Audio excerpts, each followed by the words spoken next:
કૃષ્ણગઢ ગ્રામ પંચાયત સરપંચ શ્રી હર્ષદભાઈ મુંજપરા, ઉપસરપંચ શ્રી ચંપુભાઈ ધાધલ, સમસ્ત ગામ વતી ડૉક્ટર સંજય મુંજપરા જે વતન માટે રાષ્ટ્ર માટેનું ઋણ અદા કરવા માટે જે ભાવ વ્યક્ત કર્યો છે એના માટે એક વિશેષ સન્માન અત્રે હું સરપંચ શ્રી હર્ષદભાઈ મુંજપરા અને ઉપસરપંચ ચંપુભાઈ ધાધલને વિનંતી કરું કે સમગ્ર કૃષ્ણગઢ ગ્રામ પંચાયત વતી ગ્રામજનો વતી આ વિસ્તાર વતી સૌ વતી અહીંયા વિશેષ રીતે ડૉક્ટર સંજય મુંજપરાને વિશેષ રીતે સન્માનિત કરે છે. ઝડપથી આવો અને હવે થોડી જ મિનિટોમાં વિશેષ રીતે આપણો કાર્યક્રમ એ પણ આપણો શરૂ થઈ રહ્યો છે. જોરદાર તાલીઓથી અહીંયા આપણે એમનું અભિવાદન કરીએ. આજે જ ભૂમિ પૂજન અને કૃષ્ણગઢ ગામની આંતર માળખાકીય સુવિધાઓ અને એના સંકલ્પ સાથે અહીંયા વિશેષ રીતે કૃષ્ણગઢ ગ્રામજનો, ગ્રામ પંચાયત અને વિસ્તાર દ્વારા વિશેષ રીતે અહીંયા બહુમાન સન્માન અને પૂજ્ય મોરારી બાપુ પણ એમ કહે છે કે સન્માન કઈ અમસ્તા નથી મળતા, એના માટે સમર્પિત થવું પડે અને એવો સમર્પણ ભાવ કોઈ પણ પ્રસિદ્ધિના મોહ વિના નિસ્વાર્થ ભાવે જે ભાવ એ સંજયભાઈ મુંજપરાનો છે એને આપણે જોરદાર તાળીઓથી વધાવીએ છીએ અને ઈશ્વરને પ્રાર્થના કરીએ, સંતોને પ્રાર્થના કરીએ કે સંજયભાઈને એવી શક્તિ આપો, સંકલ્પ એમનો પરિપૂર્ણ થાય અને ખૂબ જ આ ગામ માટે આપણે સૌ જાણીએ છીએ કે રાષ્ટ્રપિતા મહાત્મા ગાંધીજી પણ એમ કહે છે કે ભારત દેશ છે એ ગામડાનો બનેલો દેશ છે. અહીંયા 70% લોકો એ ગામડામાં વસે છે અને જો ગામડાનો વિકાસ થશે તો જ ભારત દેશનો વિકાસ છે થવાનો હશે. ત્યારે એક સંજય જેણે એક એવી દ્રષ્ટિ સાથે આ કૃષ્ણગઢ ગામ એ ગોકુળિયું ગામ અને રામ રાજ્ય અને એનો સરવાળો કરીએ એવું મહારાજા કૃષ્ણકુમારસિંહજીએ જે ગામની સ્થાપના કરી અને એમના નામથી જ કૃષ્ણગઢ અને ઈશ્વર ભગવાન કૃષ્ણ ગઢવી સાહેબે પણ જે વાત કરી એવા નામ સાથે ભાવ સાથે આ કૃષ્ણગઢ ગામ અને એ કૃષ્ણગઢ ગામ માટે જે સુવિધાઓ સગવડતાઓ સંજયભાઈ જે સમયે બાળપણ પસાર કર્યું છે, જે સમયે અહીંયા હાઈસ્કૂલનો અભ્યાસ કર્યો છે બારડા મુકામે, કોલેજ પણ અપડાઉન કરીને સાવરકુંડલા એમણે અભ્યાસ કર્યો છે, ત્યારે આજના સમય માટે જે તાતી જરૂરિયાતો છે અને એમના વિચારો સાથે એક યુવા ઉદ્યોગપતિ અને બિલ્ડર જે અમદાવાદમાં એ યુવાન બિલ્ડર તરીકે ખૂબ જ આગળ પડતું નામ એવા આ સંજયભાઈ દ્વારા આપણે સૌ જાણીએ છીએ કે ભારત દેશ એ ઋષિ અને કૃષિનો દેશ છે. અહીંયા એવા ઋષિઓના પણ અવતરણ થયા છે અને એવો આ કૃષિ પ્રધાન દેશ છે અને એક કૃષિ પ્રધાન દેશ માટે સંજયભાઈએ આજે જે સંકલ્પ સાથે જે સ્વપ્નાઓ સેવા છે અને એ સપનાઓ માટે એ સંજયભાઈ જે કામ કરી રહ્યા છે ત્યારે એક ચિંતકે સરસ વાત કરી છે કે અપને હી લીએ અપને હી આંખો સે નિકલે વો આંસુ હે. માણસને પોતાના તો દુઃખ દર્દ હોય છે અને એના પીડાના તો આંસુ આવે જ છે. અપને હી લીએ અપને હી આંખો સે નિકલે વો આંસુ હે મगर किसी औरों के लिए अपने ही आंखों से निकले वो मोती है. માત્ર પોતાના માટે નહીં, નિજી સ્વાર્થ માટે નહીં, પણ નિસ્વાર્થ ભાવે કોઈ પણ પ્રકારની પ્રસિદ્ધિના મોહ વિના જ્યારે આવી સુંદર કામગીરી આયોજન કરી રહ્યા છે ત્યારે એક વાત એવી પણ છે કે જો મા બાપના આશીર્વાદ હોય, ઈશ્વરની કૃપા હોય તો જ એવું બને છે કે વ્યક્તિ માટે સમય અને સમજણ બંને સાથે મળે છે. આજે એવું બને છે કે માણસ માટે એનો સમય હોય પણ આવા કાર્યો કરવાની સમજણ ન હોય.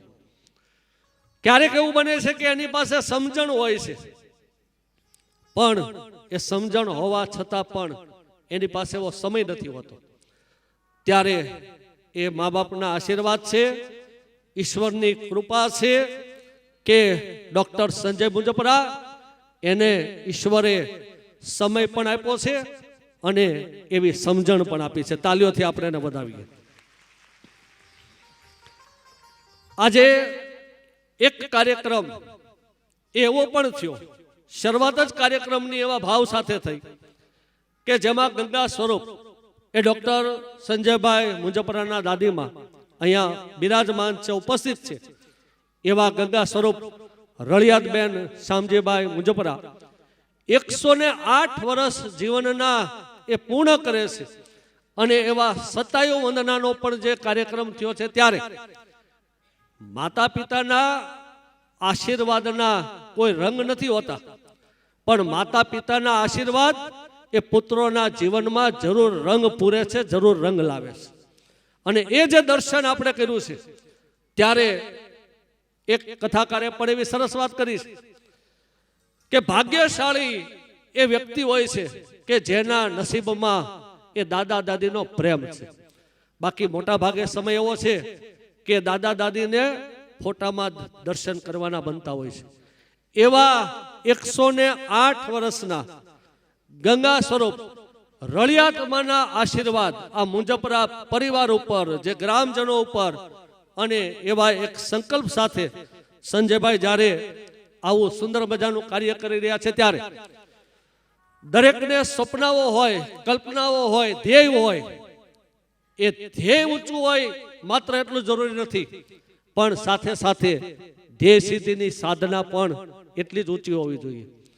એવી એક ધ્યેય સિદ્ધિની સાધના સાથે સંજયભાઈ મુંજપરા એ આ ગામ માટે, વિસ્તાર માટે, એ ગામ માટે એમ કહેવાય કે ઇતિહાસ વહી લોગ બનાતે હૈ જો ઇતિહાસ સે આગે નિકલ જાતે.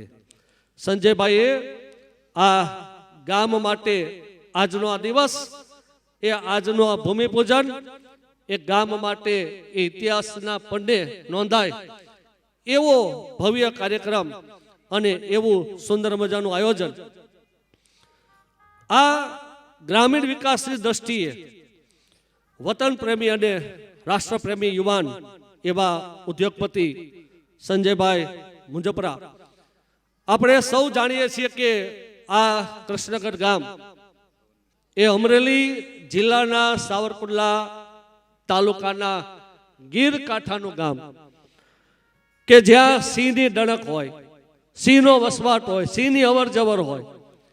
અને એવું આ નયન રમ્ય, સૌંદર્ય, કુદરતી, પ્રાકૃતિક એવું ગામ. અને આપણે સૌ અત્રે જોઈ રહ્યા છીએ કે આપણી વચ્ચે આપણા ગુજરાતના આદરણીય માનનીય રાજ્યપાલ આચાર્ય દેવવ્રતજી એ આપણી વચ્ચે અહીંયા આવી રહ્યા છે.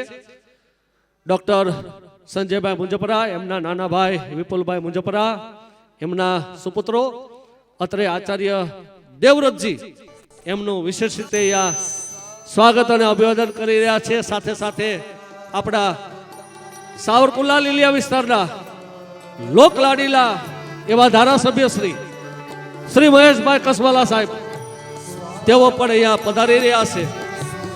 સમગ્ર પરિવાર અત્રે હૃદયના ભાવ સાથે ખૂબ જ આપણે સૌ આપણા સ્થાનેથી ઊભા થઈ અને આદરણીય માનનીય ગવર્નર શ્રી, રાજ્યપાલ શ્રી આચાર્ય દેવવ્રતજી અને સાવરકુંડલા લીલિયા વિસ્તારના લોકલાડીલા ધારાસભ્ય આદરણીય શ્રી મહેશભાઈ કસવાલા સાહેબ, જેઓનું વિશેષ રીતે સ્વાગત અને અભિવાદન અહીંયા થઈ રહ્યું છે. આપણે તાલીઓથી એમને વધાવીએ, એમનું સ્વાગત અને અભિવાદન કરીએ.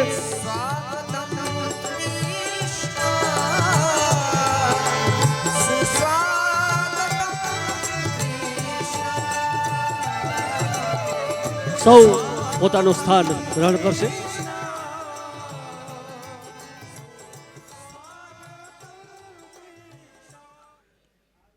બારણિયામાં તોરણ બંધાવું, આંગણિયામાં સાથીઓ રે.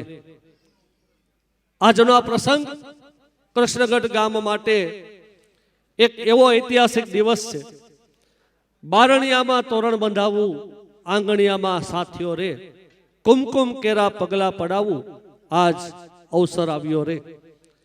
એવો સુંદર મજાનો જ્યારે અવસર અહીંયા કૃષ્ણગઢના આંગણે જ્યારે આવ્યો છે, ત્યારે અહીંયા આપણી વચ્ચે ગુજરાતના માનનીય રાજ્યપાલ શ્રી એ આપણી વચ્ચે ઉપસ્થિત છે. સાથે સાથે શિવકથાકાર પરમ પૂજ્ય ગિરિબાપુ, સાવરકુંડલા લીલિયા વિસ્તારના લોકલાડીલા ધારાસભ્ય શ્રી મહેશભાઈ કસવાલા સાહેબ, સૌરાષ્ટ્ર કોઓપરેટિવ બેંક લિમિટેડના ચેરમેન શ્રી પરસોત્તમભાઈ ગેવરિયા, કૃષ્ણગઢ ગામના સરપંચ શ્રી હર્ષદભાઈ મુંજપરા, ઉપસરપંચ શ્રી ચંપુભાઈ દાદલ અને આ સમગ્ર કાર્યક્રમના સંજય દ્રષ્ટિ એવા ડોક્ટર સંજય મુંજપરા, હૃદયના ભાવ સાથે આપણે એમનું ભાવભર્યું હાર્દિક સ્વાગત અને અભિવાદન કરીએ છીએ. કૃષ્ણગઢ ગામની આંતરમાળખાકીય સુવિધાઓનું આજે ભૂમિપૂજન અને શિલાન્યાસના આજના કાર્યક્રમ માટે ચિત્રલેખાના સ્થાપક વજુ કોટકે સરસ વાત કરી છે કે માણસ પોતે પોતાના વિશે બોલે એના કરતા જો એનું કાર્ય બોલે ને તો એમાં ઉત્તમ સિદ્ધિના દર્શન થાય.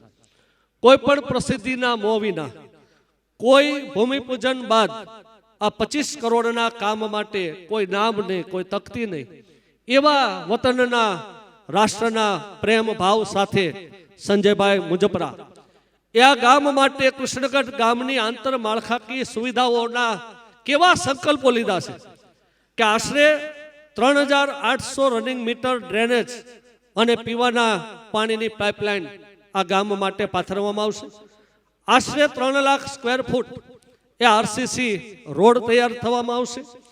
આશરે 350 સ્ટ્રીટ લાઇટના પોલ અહીંયા ઊભા થશે અને ગામ એ દિવસ રાત ઝળહળતું રહેશે.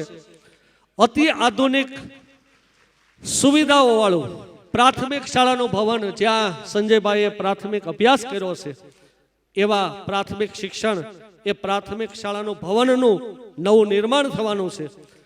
આધુનિક સુવિધાઓ ધરાવતું એવું ગ્રામ પંચાયત ભવન એ બનવાનું છે. પ્રાકૃતિક ખેતી માટે આપણે સૌ જાણીએ છીએ કે પ્રાકૃતિક ખેતીની જાગૃતિ અભિયાન મુહિમ એ આપણા રાજ્યપાલ શ્રી એ સમગ્ર ગુજરાત અને દેશ લેવલે ચલાવી રહ્યા છે. ત્યારે આ ગામમાં પ્રાકૃતિક ખેતી માટે પણ એક માર્ગદર્શન કેન્દ્ર એ પણ ઊભો થવાનું છે. તાલીઓથી આપણે વધાવીએ.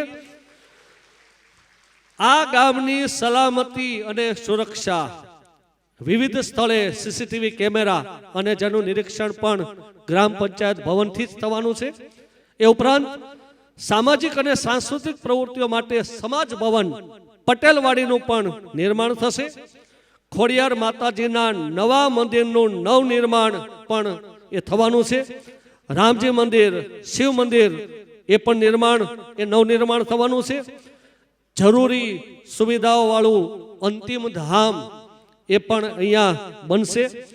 અને અખંડ ભારતના પ્રણેતા એવા શ્રી સરદાર પટેલ અને આ ગામની જેમણે સ્થાપના તોરણ બાંધ્યા એવા મહારાજા કૃષ્ણકુમારસિંહજી, જેમના નામ ઉપરથી આ ગામ છે, એવા કૃષ્ણકુમારસિંહજીના નામથી અને સરદાર વલ્લભભાઈ પટેલ આ બંનેના નામથી ગામના 2 પ્રવેશ દ્વાર એનું પણ નિર્માણ થવાનું છે. ત્યારે હું ચોક્કસ એ માનું છું કે એ સમય એવો આવશે કે ફરી પાછા ગામડાઓ એ પુનર્જીવિત થવાના છે અને ફરી પાછા ગામડામાં એ વસવાટ એ ફરી પાછો એ થવાનો છે.